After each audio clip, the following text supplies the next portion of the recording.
একদিন এক ঝড় বৃষ্টির রাতে এক বিড়াল দেখলো এক মা এবং তার বাচ্চা নদীর জলে ভেসে যাচ্ছে। এমন সময় বিড়ালটি বাচ্চাটিকে তো বাঁচাতে পেরেছে, কিন্তু তার মাকে শত চেষ্টার পরেও বাঁচাতে পারলো না। এদিকে বিড়ালটি তাকে নিয়ে তার বাড়ির পথে রওনা দিল। বাচ্চাটিকে বাড়িতে এনে ভালোবাসলো, আদর করলো এবং সে তার পাশে বসেছিল।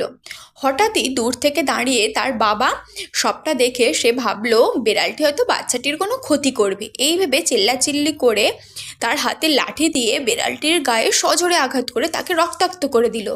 এদিকে বাচ্চাটিকে পেয়ে বাচ্চাটির বাবা ভীষণ খুশি। এদিকে বিড়ালটি আহত অবস্থায় বাড়ি ছেড়ে চলে আসলো আবার বনে। কাঁদতে কাঁদতে সে অসুস্থ হয়ে পড়ল। ওদিকে তার কান্নার আওয়াজ শুনে বানর শুনতে পেয়ে তার কাছে আসলো। এসে দেখলো সে রক্তাক্ত অবস্থায় পড়ে আছে বনে। সে তাকে কোলে করে নিয়ে গেল তার কাছে, গিয়ে তাকে রক্তগুলো মুছিয়ে তাকে চিকিৎসা করে ব্যান্ডেজ বেঁধে দিল এবং সে একটু সুস্থ হয়ে যেতে তাকে তার সাথে বন্ধুত্ব করলো এবং তারা দুজনে খুব ভালো বন্ধু হয়ে উঠল ধীরে ধীরে।